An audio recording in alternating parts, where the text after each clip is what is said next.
Arrête de m'encenser. Je vais y croire. Alors, là, on va rentrer dans la partie où on ajoute au panier.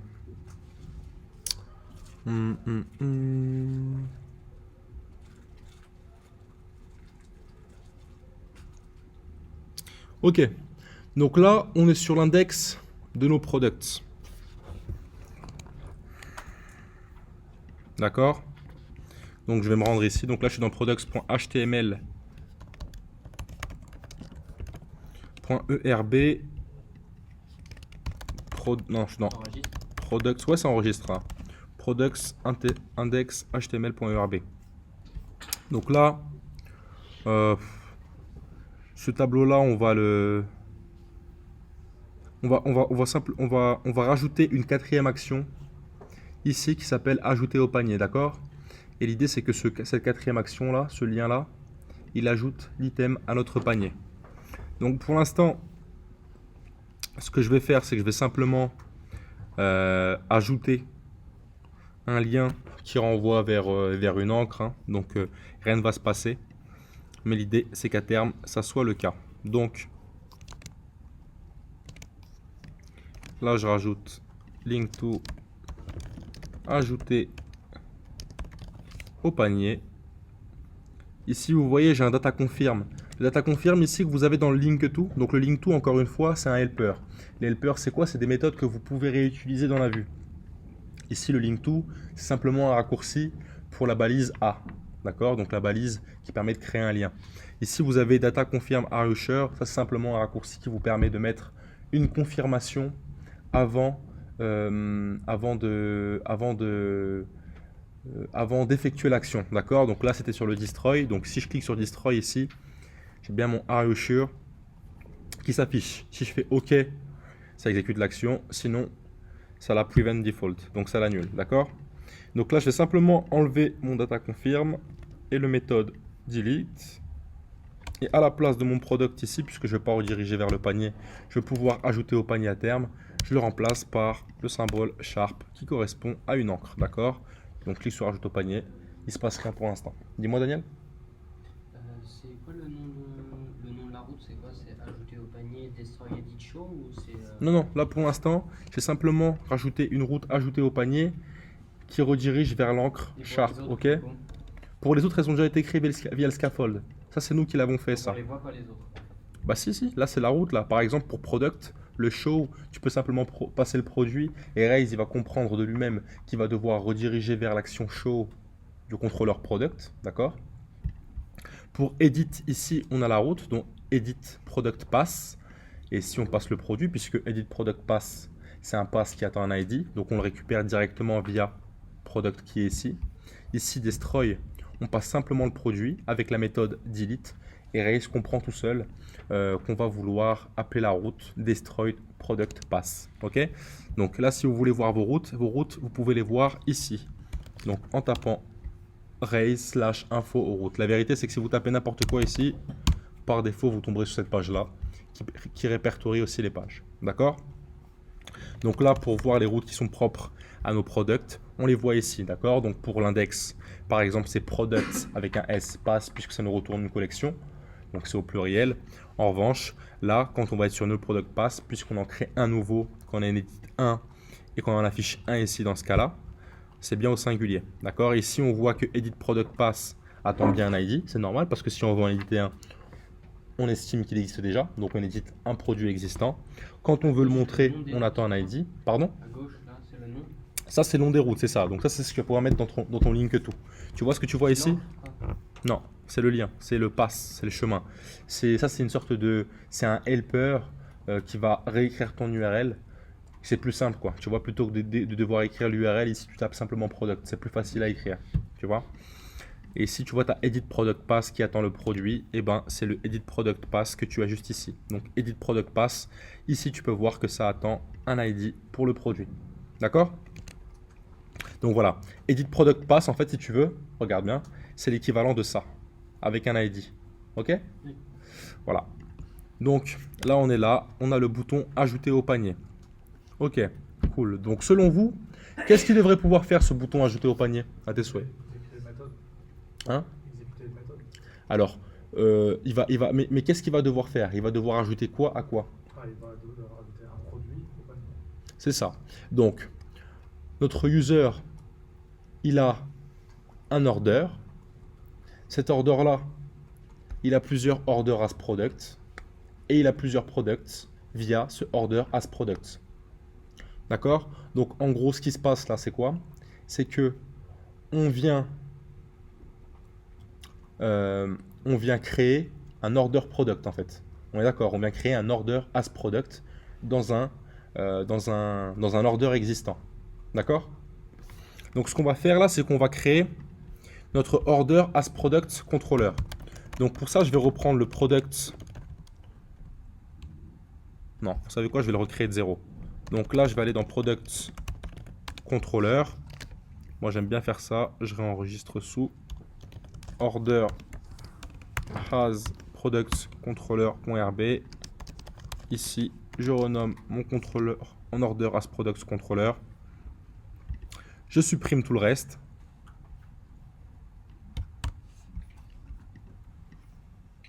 D'accord?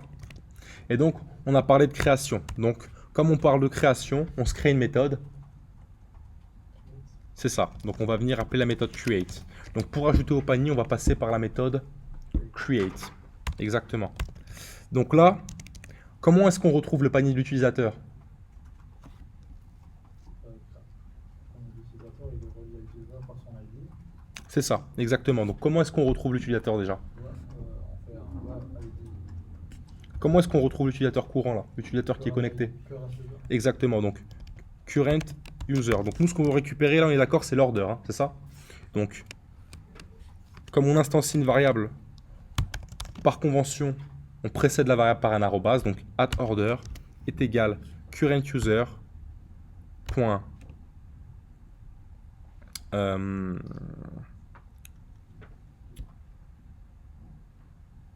current user point orders du coup, puisqu'un user peut avoir plusieurs orders. Et on va en créer un nouveau. D'accord? Donc, ça ici, je vais vous montrer un signe qu'on avait vu l'année dernière. C'est celui-là. Qu'est-ce qui veut dire ce signe-là? Est-ce que vous vous en rappelez? C'est-à-dire qu'en gros, ce qu'on fait ici, c'est que si order est égal à nil, donc si order ne contient rien, pardon, on va lui passer current user.orders.new. D'accord? Donc là, je fais un order est égal current user.orders.first. D'accord? Donc si mon user n'a pas de order, ici, on en créera un nouveau. C'est quoi la première ligne là? La première ligne ici, en fait, si vous voulez, on a dit qu'un user, il pouvait avoir plusieurs orders, d'accord? Donc, quand on veut ajouter au panier, s'il n'a pas encore de orders créés, on veut lui en créer un. En revanche, Ça, c'est la deuxième ligne. c'est ça, exactement. Alors, pourquoi tu le mets pas en premier? Parce que ici, d'abord, on va chercher s'il en a bien un, d'accord? Ici, attends, je vais faire ça de manière plus explicite, ça va être plus explicite. Donc là, déjà, on va se rajouter ici une query. Et on va récupérer ça. On va faire un point find by paid false. D'accord? Ici, le order, on va aller récupérer l'un des orders du current user qui a paid à false. D'accord? Si jamais il n'est pas présent, on va lui en créer un. En fait, si vous voulez, ça c'est l'équivalent de if at order.blank, donc blank ça veut dire vide, d'accord? Alors, on lui en crée un. Ok? Donc ça, on peut se le mettre dans une méthode, d'accord? On va l'appeler setOrder.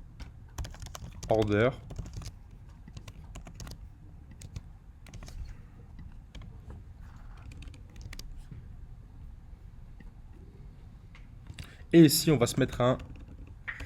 Comment est-ce qu'on peut se faire ça? Pour pas rendre le truc compliqué.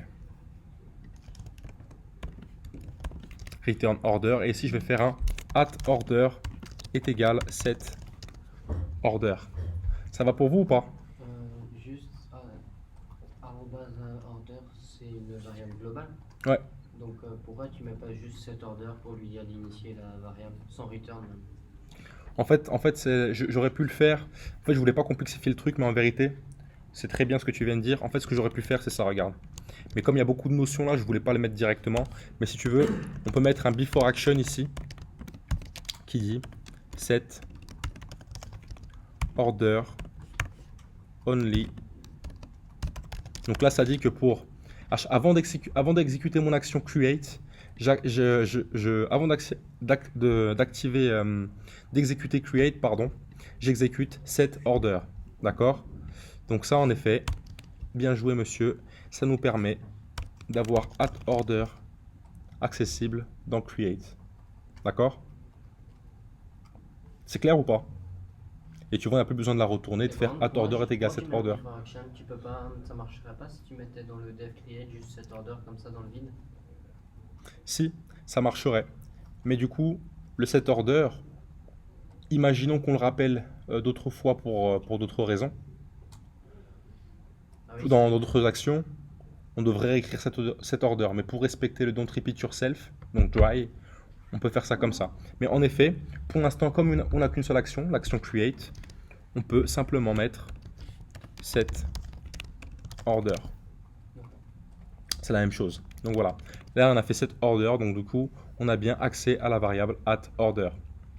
Donc, une fois qu'on a cet order, qu'est-ce qu'on crée ici dans order as product controller? on crée un nouvel ordre s'il n'y en a pas un. Donc, on va créer un order. Non, un order as product. Donc, le order as product, ça correspond à la liste des items, d'accord? Donc, ce order as product, qu'est-ce qu'il contient?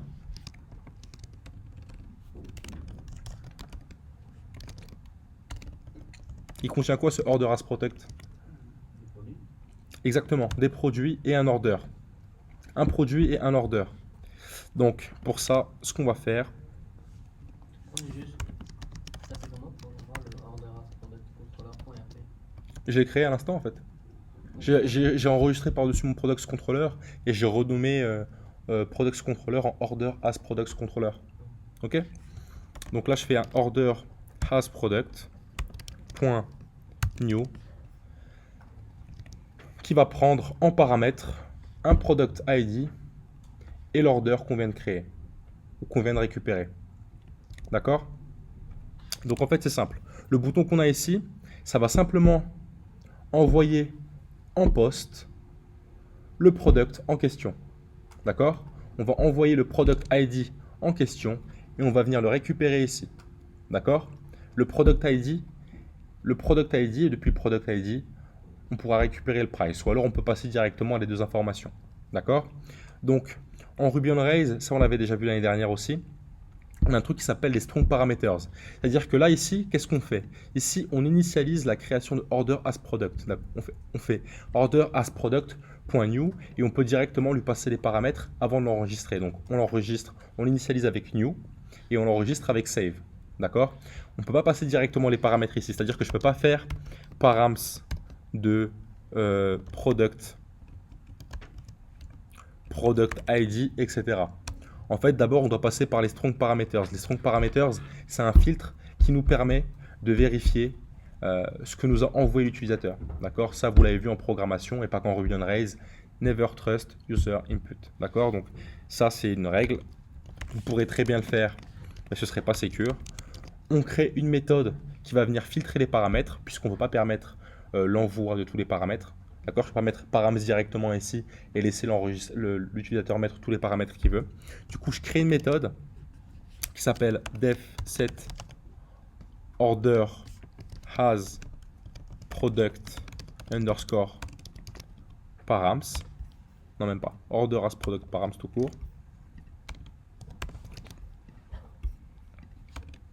Et ici, dans les paramètres que je vais recevoir, donc params.require, Les paramètres, je vais les recevoir dans un tableau qui s'appelle order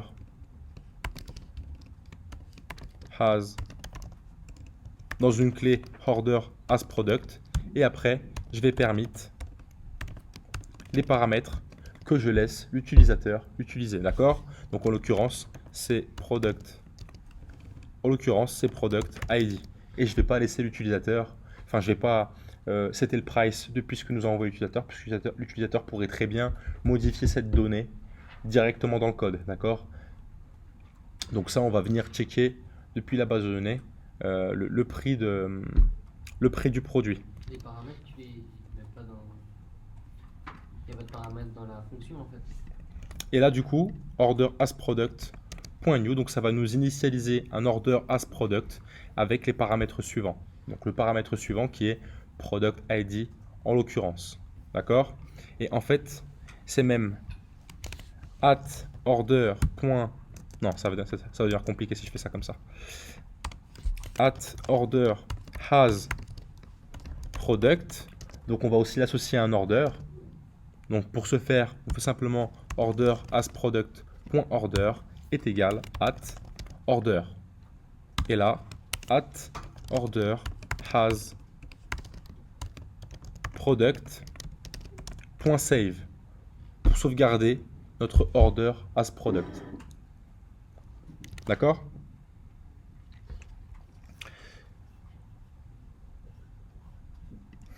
Là, je fais une redirection, comme c'est de la création, je fais une redirection vers l'index, donc product pass ou route pass, si jamais notre order as product est bien save. Comme on n'a pas laissé notre utilisateur définir le prix, on va récupérer le prix directement avec le prix du produit en question. D'accord? C'est clair pour vous ça ou pas? Pas trop, hein? Attendez. Là, on va apporter plus de clarté puisqu'on va le faire directement via le navigateur. Donc là, on est d'accord que cette route-là, c'est quoi? Quand on clique sur ajouter au panier, on arrive sur quelle action? De quel contrôleur? Sur le order contrôleur. Non, sur le order as product controller. C'est ça. Et c'est l'action create. Donc là, on va simplement aller dans notre fichier de route. Et dans nos routes, on va venir rajouter ressources de points order as products controller. C'est ça. Donc order as products. Et pour l'instant, on veut uniquement le faire pour la méthode create. On le fera plus tard pour update. Update, ça nous permettra d'updater la quantité, par exemple. D'accord? Ah oui, d'ailleurs, ici, ouais, ça va être plus compliqué que ça, en fait. On va pas gérer la quantité dans un premier temps, ok?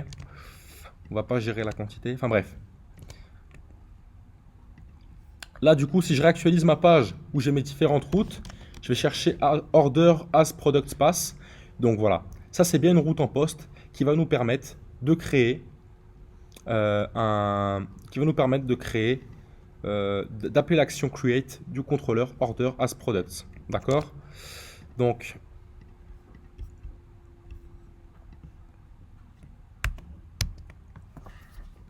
voilà. Maintenant le truc c'est quoi? C'est que j'appelle order as product pass sur ce lien là, sauf que je ne lui passe aucune information. Comment je fais pour lui passer des informations dans ce cas-là? Pardon.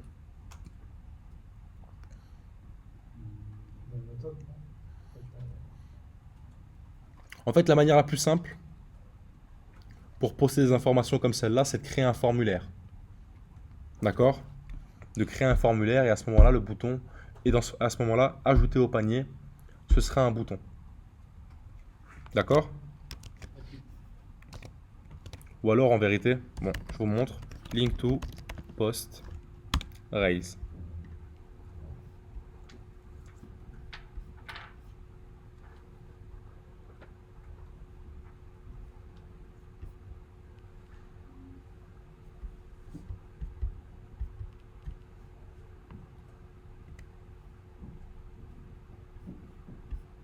Donc là, vous voyez, on vous dit comment est-ce que vous pourriez passer des paramètres. Alors,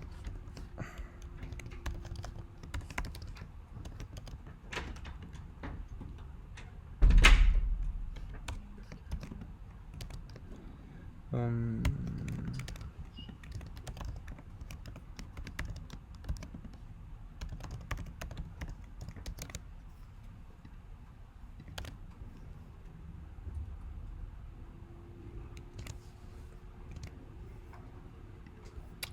non, on va oublier cette manière-là. En fait, ici, ce qu'on va faire, c'est qu'on va faire un form en Ruby on Rails, d'accord? Donc pour ça, rien de plus simple, vous tapez simplement form espace Ruby on Rails et vous allez tomber sur la documentation de Ruby on Rails sur les formes, d'accord? Donc nous, ce qu'on veut, c'est post. Donc là, je fais un CTRL F de post.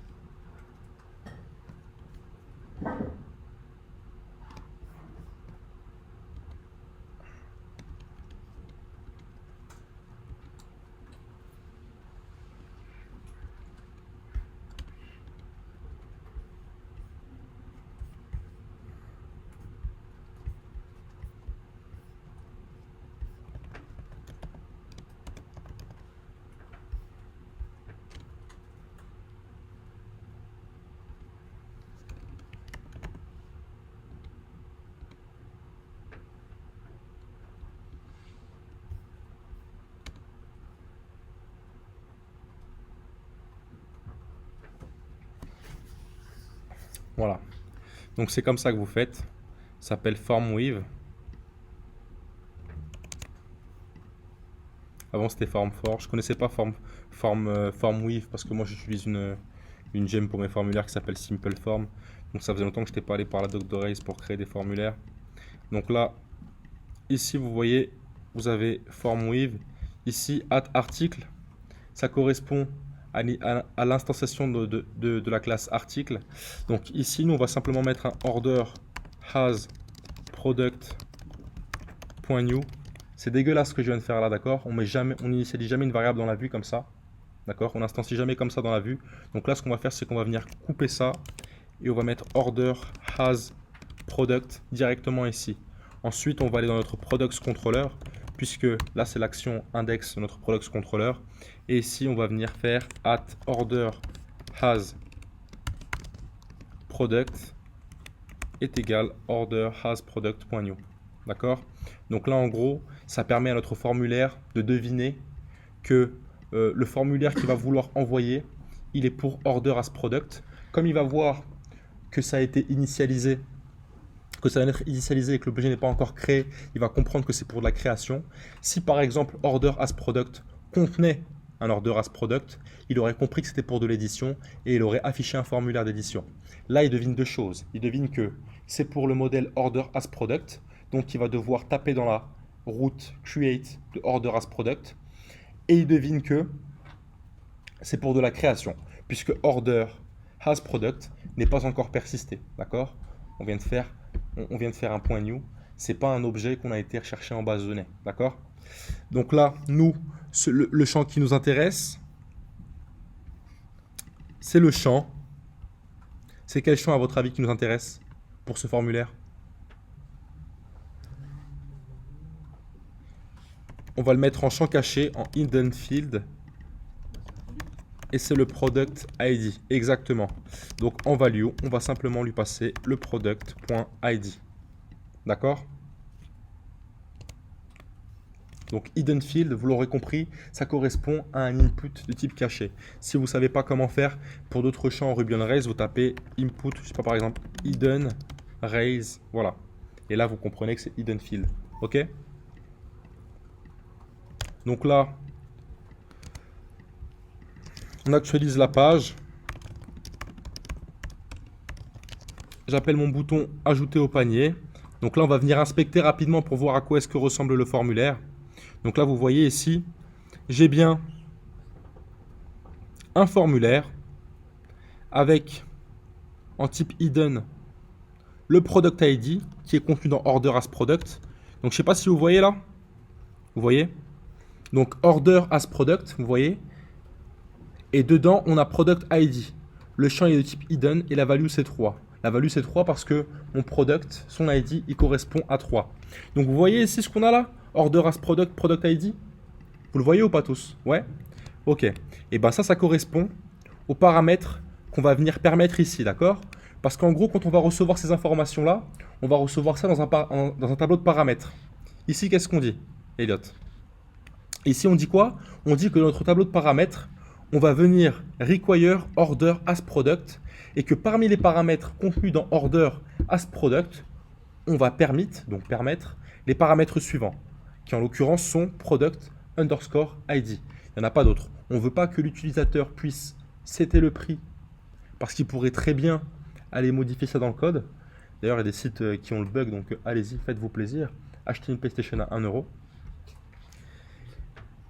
Je sais pas. Donc là, ici, en fait, order as product params, c'est le filtre des paramètres. Ici, on vient instancier notre classe order as product en passant ces paramètres. Donc ça, order as product params, c'est la fonction qui est ici, la méthode qui est ici, pardon, qui contient uniquement le product ID.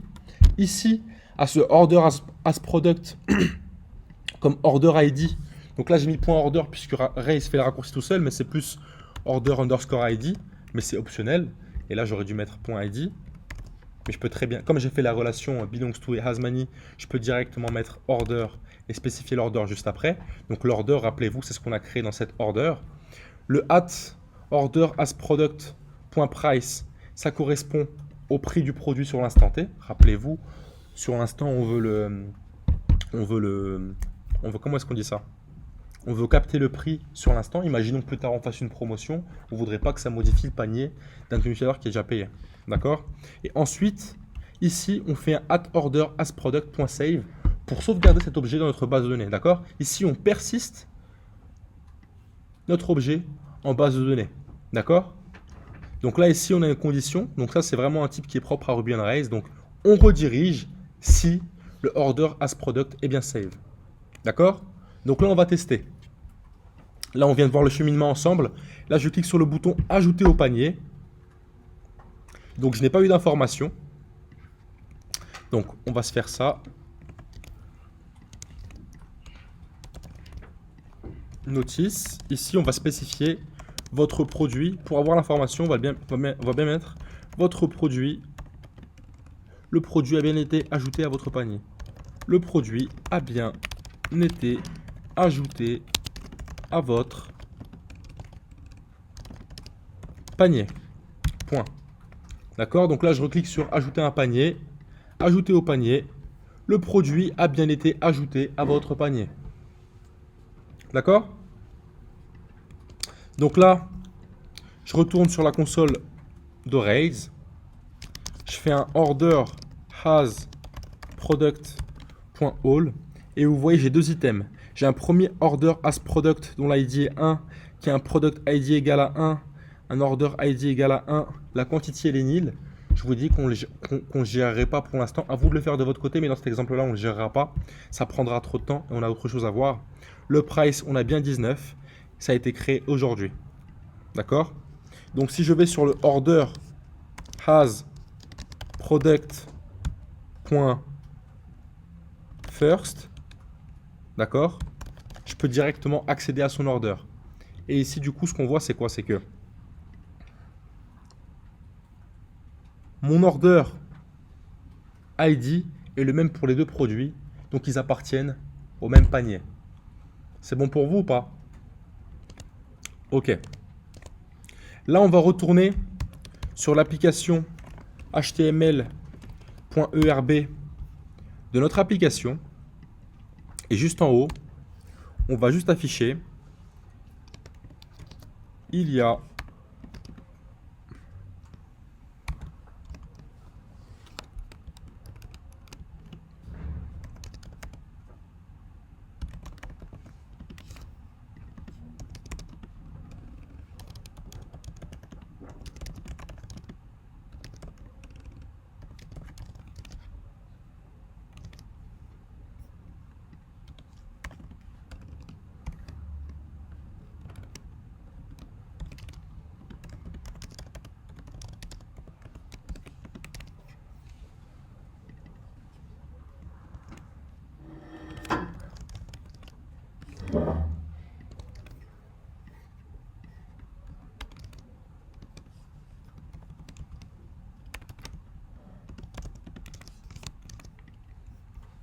Donc là, ici, dans application.html.rb, qui correspond au layout de votre application, on va simplement afficher le nombre d'éléments qu'il y a dans le panier, d'accord?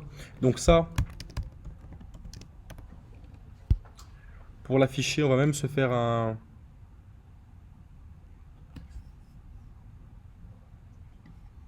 Ici, on va même se faire un... point,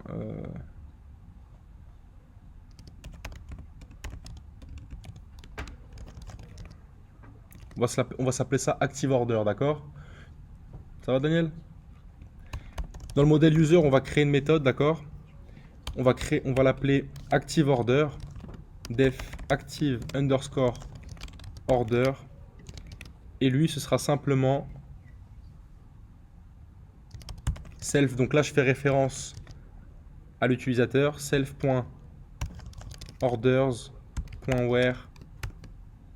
Where quoi? ID user égale Non, parce qu'en fait, self, c'est déjà le self ici, ça correspond au user, d'accord? Donc on a déjà quand on fait self.orders, on a déjà order.where user ID est égal à. Tu comprends? ok. Tu vois, on est dans le modèle user là. Bah, where order as machin Ou- égale paid égale false. Exactement. Hey, pour un mec qui buy, t'as. C'est son nom. Voilà, donc active order. Donc voilà, cette méthode-là, elle va nous retourner l'order active de l'utilisateur, d'accord? Donc, soit ça retourne quelque chose, soit ça retourne rien, d'accord? Par défaut, return, c'est pas obligatoire en Ruby on Rails, mais c'est une bonne pratique de le mettre quand on attend à ce que la méthode retourne quelque chose. Donc là, on a active underscore order, et ici, current user .activeOrder.present. Donc, si jamais il y a bien ActiveOrder qui est retourné, alors on va retourner le nombre d'éléments qu'il y a dans le panier de l'utilisateur. D'accord? Ça va pour vous, ça ou pas? Donc là, j'ai mis un where, mais c'est plus un find by qu'il faut que je mette. Voilà, un find by. Là, je réactualise. Ah, undefined count method for order. Ah oui, c'est même pas ça en plus. Active order.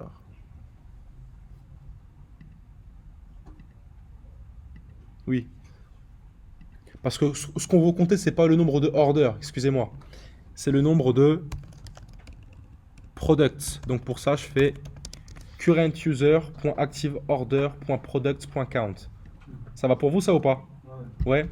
Donc ici, on va récupérer les produits de l'active order du current user et on va compter le nombre total d'éléments à l'intérieur, d'accord? Et on va simplement venir l'afficher ici. Il y a éléments dans votre panier. Ok. Qu'est-ce qui se passe? Ah oui. Pourquoi est-ce que ça ne s'affiche pas? ActiveOrder.count.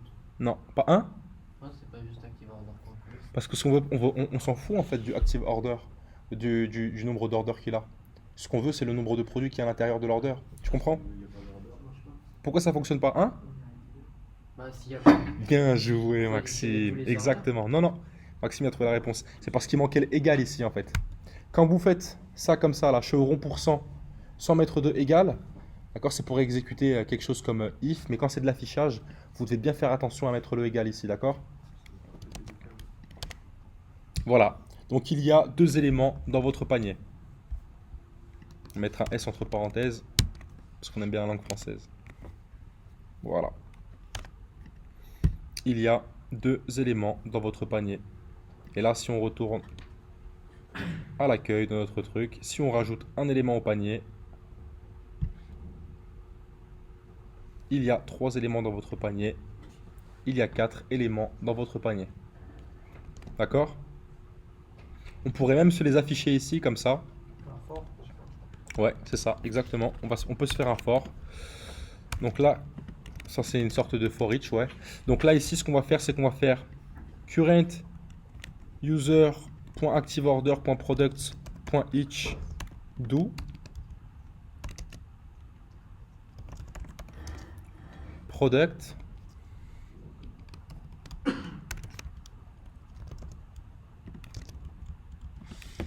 Oh, c'est bon, c'est assez gros là. Ça me gêne de devoir tout coller comme ça là. Voilà, donc là j'ai juste à faire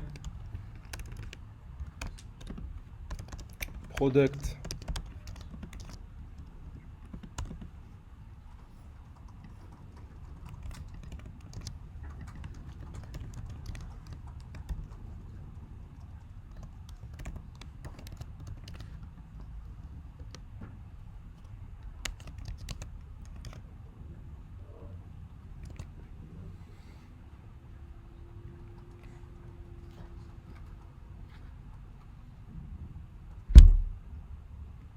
Ah oui, c'est parce que moi, ok, j'ai mis le prix en centimes dans order as product, mais dans mes products, ils sont encore en centimes, d'accord? Donc là, vous voyez 0,19 centimes parce que moi, de mon côté, mes products, leur prix, je l'ai pas encore mis à ce prix-là. Et en vérité, c'est même pas le product.price qu'on veut, c'est le order as product qu'on veut. C'est le order as product qu'on va venir renommer O underscore P. Ici, on se fait un O underscore P.product.name. Et ici, on veut directement récupérer le prix du order as product. Voilà. Je vais vous expliquer ça, ne vous inquiétez pas. Ça, je vais venir le mettre dans une variable. Ouais, c'est vrai que ça fait une ligne un peu longue là. Et ici, je vais venir mettre un BR pour sauter une ligne.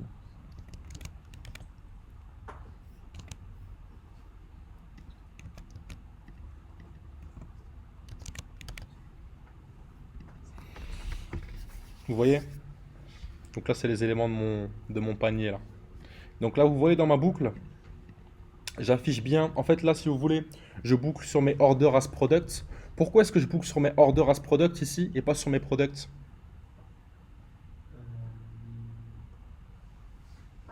Ce que je pourrais en soi, hein, c'est ce que j'ai fait tout à l'heure. Tout à l'heure, dans mon exemple tout à l'heure, j'avais bouclé sur mes order. Parce qu'il faut que ce soit celui de un order, pas celui de tous les Order orders. as product. Order as product, c'est le panier. Product, c'est pas ce que l'utilisateur a créé. Exactement, en fait, c'est pour ça, c'est si vous voulez. En fait, là, si vous voulez, j'aurais pu laisser ça. J'aurais très bien pu laisser product ici et afficher le name du product et le prix du product. Sauf que, encore une fois, le prix du produit, il peut différer du prix qui est présent dans le panier. Et nous, encore une fois, on veut figer dans le temps le prix du produit qui est dans le panier. Donc, pour pouvoir afficher cette information-là, il faut que je l'affiche depuis le order as product et non pas depuis le product comme je l'ai fait pour le nom du produit ici. Ok? C'est juste pour ça en fait. Parce que imaginons que le prix il change et qu'entre temps il est toujours dans mon panier, ben, je veux pas que ça change dans le panier en fait. Après tout dépend de votre besoin. Mais dans le cas présent, c'est ce dont on a besoin.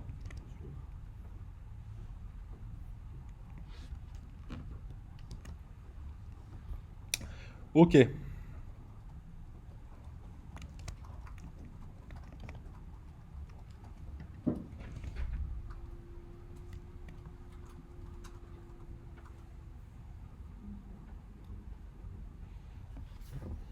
Donc, qu'est-ce qu'on peut se faire d'autre maintenant? Là, je suis d'accord, hein, visuellement, c'est pas très propre. Ce sera à vous de le faire. C'est pas là la plus-value, elle est pas là la plus-value du cours aujourd'hui. On peut ajouter dans le panier. Je vous ai dit qu'après, on va faire le update. Si jamais on veut supprimer du panier, Ouais, ça, je vous laisserai le faire. Je vous laisserai le voir de votre côté. il reste à valider. Hein. Le code promo, ça, je vous laisserai le faire de votre côté aussi. Ouais, maintenant, on va plutôt partir sur la validation du panier, d'accord? Donc, pour ça, on va simplement, euh, on va simplement ajouter un bouton payer qui renverra vers, vers une action d'édition. Et là, pour l'instant, moi, j'intègre pas Stripe. Je vais simplement mettre un bouton payer qui viendra updater notre order en paid true. Et après ça, on affichera une page de confirmation. Ce sera à vous de votre côté d'intégrer Stripe à ce cheminement-là et à l'améliorer, etc. Là, la plus-value du cours, là, elle n'est pas dans tout ce qui va être visuel, Bootstrap, etc. Je ne vais pas m'amuser à installer Bootstrap avec vous aujourd'hui. Vous l'avez déjà vu, je pense que vous avez suffisamment de cours d'intégration. Là, on va simplement se faire le on va simplement se faire le cheminement pour aller jusqu'au panier, le valider. Ça, vous l'aurez compris. la validation du panier, enfin le paiement du panier, c'est là que vous devrez intervenir et installer Stripe. D'accord? Là, moi, simplement, ce que je vais faire de mon côté, c'est que je vais faire un bouton payer qui va simplement passer l'order à paid through. Ça, c'est l'action que vous devrez mettre en place une fois que l'order aura été payé sur Stripe, bien sûr. Ok? Ça vous va ou pas? Ouais. Ouais? Cool.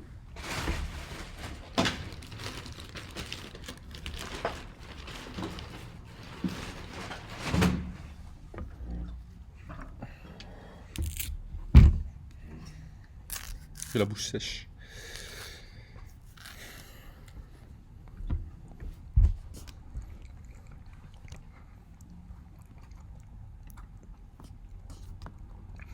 Donc là, je vais simplement venir rajouter un bouton payer ici, en dessous du nom du produit. Donc comment est-ce que je rajoute ce bouton payer du coup? Avec quel helper? Un link to. Un link to en fait. Parce que pour l'instant, tout ce qu'on veut faire, c'est afficher le panier, ça. Donc on va faire un link to vers l'order. Exactement. On va pas faire un show, on va directement faire une édition. Comme le formulaire qui va envoyer le paiement, il va passer, enfin comme on va rediriger vers une page qui va éditer notre order, donc le order qui est actif, on va rediriger vers une page d'édition. D'accord? Puisqu'une page d'édition, c'est la page sur laquelle il y a un formulaire. Donc pour ça, on va créer, donc on va rediriger vers le edit order pass qui va prendre le current user active order. Ici, on sait qu'il existe parce qu'on est toujours dans la condition. Donc, pardon, c'est bien dans un link to. Là, on met le bouton payer. Tac. On enregistre erreur. Pourquoi? C'est ça. Edit order pass, la route n'existe pas. Donc là, on se rend dans notre fichier de route. Et ici, on va simplement créer une route pour orders. Comment est-ce que je fais?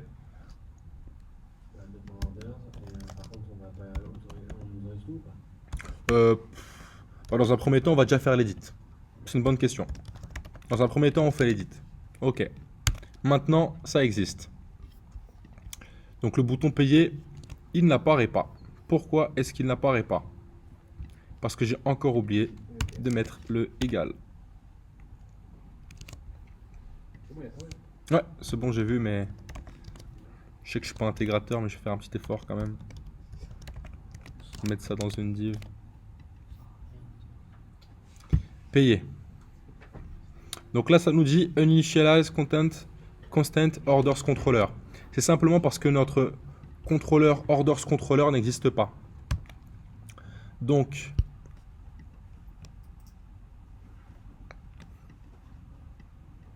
vous voyez ici là, cet order, on peut déjà le remplacer par ce qu'on a fait. On peut faire un active order, puisqu'on a créé la méthode dans le modèle user active order, d'accord, qui nous retourne s'il y a bien un order qui est actif ou non.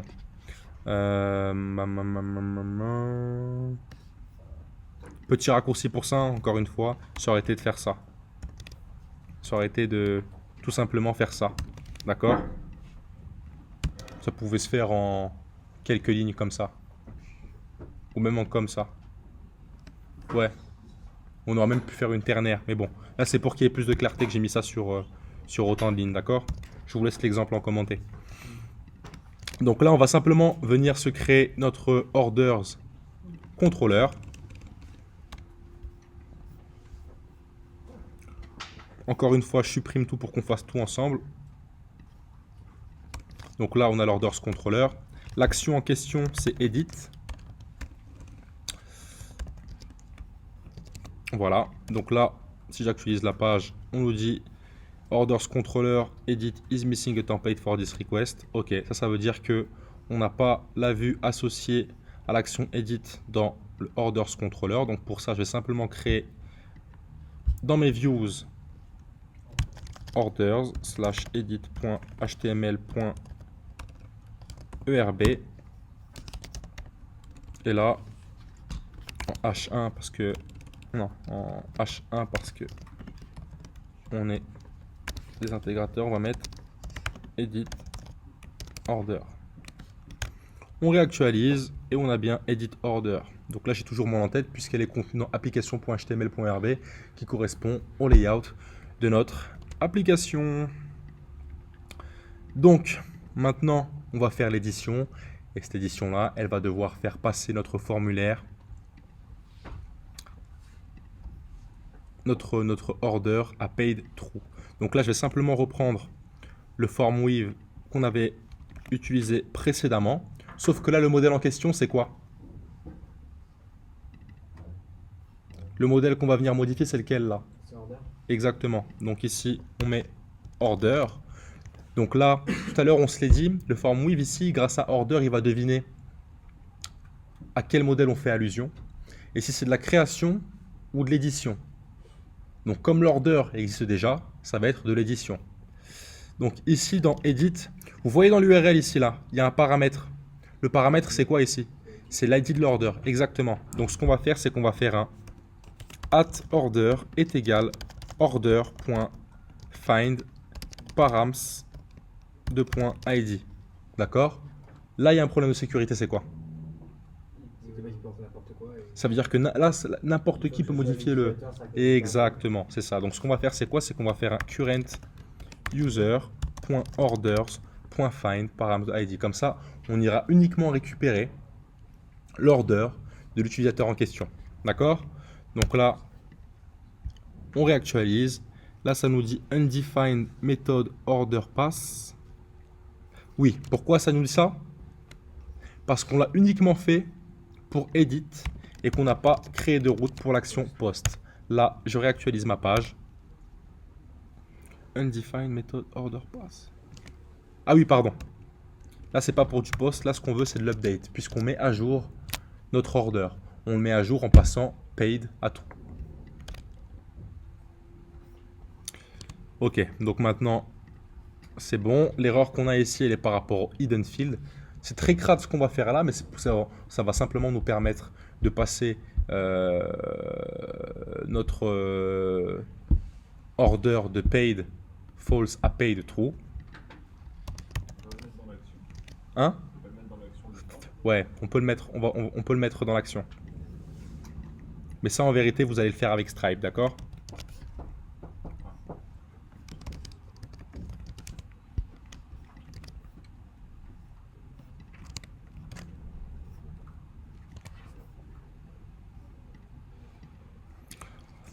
Donc ici, payer, ça va rediriger vers quelle action?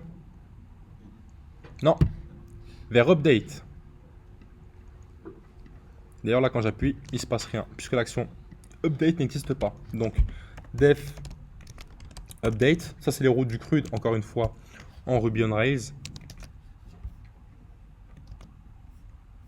Donc, def update, donc c'est la route qu'on vient de créer ici, hein, d'accord? Rappelez-vous les routes du CRUD en Ruby on Rails. 7h56, on a encore un peu de temps.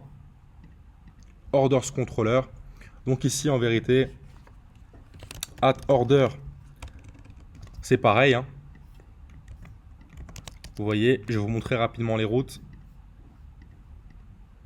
Ici, je réactualise. Orders, vous voyez pour l'update de orders. Donc ici, on a le contrôleur en question et l'action en question. Et on voit qu'il attend bien un ID, d'accord? Orders ID, l'update, il prend un ID. Donc c'est comme ça qu'on va récupérer l'order à modifier. Donc là, vous voyez, ces deux lignes-là, elles sont redondantes. On peut les mettre dans un before action, mais pour accélérer, je ne vais pas le faire tout de suite.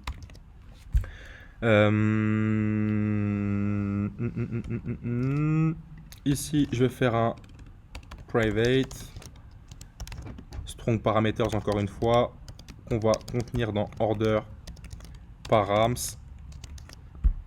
Donc là, params.require, tac, 2.order,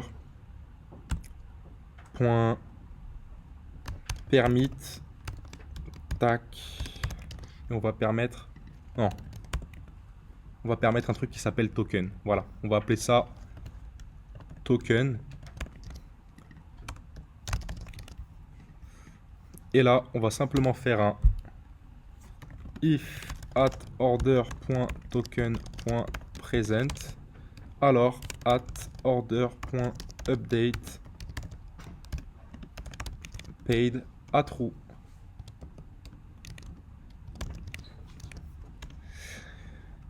Ah non, même pas, puisque là on l'a pas encore créé. Donc addOrder.paid est égal true. Et là ici, on va se faire une redirection vers le route pass avec comme notice: votre panier a bien été payé si quoi? Si addOrder est bien save. Exactement. Tac. End. Voilà. Donc là maintenant, je retourne ici, je réactualise ma page, je clique sur payer. Hein? Rien ne se passe. Que se passe-t-il? Undefined method token for order. Ah oui, c'est vrai. Ouais, j'ai mis n'importe quoi. En plus, la méthode token n'existe pas pour mon order. Pourquoi ça marche pas avec Pay? Si, ça marche avec paid. Non, mais c'était pour que ce soit plus, pour que ça fasse un truc plus parlant, quoi. Order.paid.present. Bon, ça veut un peu rien dire ce que je viens de faire là, mais c'est pour que vous compreniez que vous allez devoir faire une condition avec Stripe, d'accord? Donc là, je réactualise, je clique sur payer. Votre panier a bien été payé. En revanche, il apparaît toujours ici. Bizarre. Un truc qui s'appelle point delete. Hein? Un truc qui s'appelle point delete. Attends, je regarde juste un truc. Order.last. Il est toujours en paid false. En paid false. Ah oui, ok, pardon.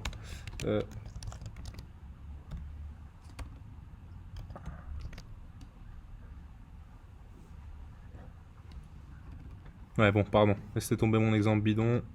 C'est pas après le save? Non, mais c'est parce que du coup, il a pas encore pris les informations du paid.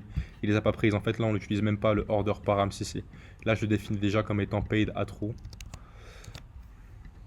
Donc là, je vais payer mon order. Je clique sur payer. Votre panier a bien été payé et il disparaît. Et là, on peut se recréer autant de... Voilà, tac. On paye. On paye. Et c'est payé. Bon, j'ai essayé d'accélérer vers la fin. N'hésitez pas si vous avez des questions, je vous mets la vidéo sur YouTube de toute façon. Vous avez des questions là déjà par rapport à ce qu'on vient de se faire là ou pas? Je sais qu'à la fin j'ai été très vite, j'ai accéléré un petit peu au vu de l'heure. Il y a des trucs que vous aimeriez qu'on voit ensemble rapidement là ou pas? N'hésitez pas si c'est des questions solo, il n'y a pas de questions bêtes, hein. En fait, c'est plus par rapport à moi, c'est perso, mais c'est plus reprendre le code et essayer d'adapter avec ce que j'ai déjà fait. Ok. Moi, genre, par exemple, j'étais pas passé par un order à ce produit, j'étais directement passé par un order qui, du coup, pouvait prendre qu'un produit. Donc, je me dis, bah, en fait, faut que je reprenne ce code-là et essayer de le réadapter pour. C'est comme tu veux. En fait, là, moi, tout ce que j'ai fait, pendant qu'on s'est vu, c'est plein de petites vidéos comme ça. Donc ça c'est censé retracer ce dont vous avez besoin pour terminer le projet. Et là, en gros, c'est à vous de regarder les différentes vidéos. Bien sûr, on n'a pas tout mis dans une seule et même vidéo parce que sinon, ça aurait été trop facile de regrouper tous les différents éléments. En soi, vous avez quand même le GitHub où tout est dessus.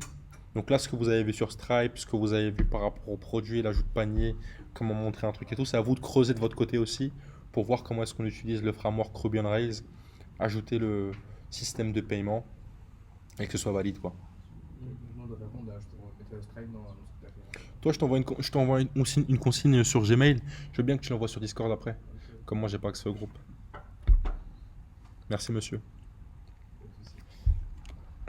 D'autres questions ou pas du coup? N'hésitez vraiment pas, hein. Après, moi, c'est plus une fois que j'aurai appris, peut-être j'aurai des questions, mais il faut d'abord que je le prenne. Pour l'instant, moi aussi. Ok, ça marche. Et je l'adapte. Sachant qu'on se revoit dans un mois. C'est ça, vous me revoyez dans un mois. Et l'idée, c'est que, je pense que l'idée, c'est que vous ayez terminé pour dans un mois, pour la prochaine fois qu'on se revoit. Terminé, c'est-à-dire qu'on fait c'est quoi tes consignes? Je t'envoie les consignes à toi, c'est ça, exactement. C'est faire le paiement par Stripe. Le paiement par Stripe, Panier, c'est ça. Avoir en état des différentes commandes qui sont déjà. Est-ce qu'elles sont déjà payées? Est-ce qu'elles sont pas payées? Est-ce qu'elles sont en cours? Exactement. Attends, bah du coup, ici, là, je vais juste refactorer déjà, avant de vous le pousser. Donc, before action. À votre avis, je vais faire quoi ici? Dans order controller, Bah, tu refais tout ce que tu avais fait tout à l'heure, le order, le passer pour tous. Ouais, exactement, c'est ça. Donc je vais créer une méthode setOrder ici. Donc je l'appelle pour tous du coup. Def setOrder.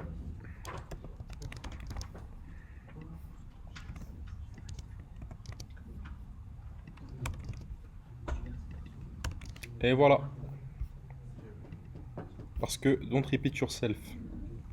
Ouais. Voilà tout. Si vous avez des questions, n'hésitez vraiment Moi pas. sur LinkedIn ou sur mail. Ouais, si je réponds pas par email, tu m'envoies sur LinkedIn. Non, mais toi, moi, c'est conseillé d'avoir ça. Ah oui, oui, bien sûr. En Égypte, Oui. tu vas pas te voir à tous. Si. Je répondrai, j'aurai mon PC portable sur moi de toute façon. Je sais pas comment la qualifie là-bas. Si, ça va, ça va. Tu vas En Égypte? Hein? Tu vas au Caire? Non, je vais faire un touriste dans une station là. Je vais à Hurghada. Mais on fond des villages, tu vois. Mes amis, égyptien. Hmm? Mes amis, Si tu égyptiens. descends, si tu descends. Mon beau-frère est égyptien. De Caire. Ah, Bah, le croissant du Nil, en dessous, t'as le désert du Sinaï à droite. Non, c'est. Il faut un visa pour un Égypte? Éthiopie, je sais pas. Non. Je connais pas. non, je crois que tu fais un truc là-bas, c'est un truc sur place. Juste à l'aéroport, tu payes 30 euros. Ouais, voilà.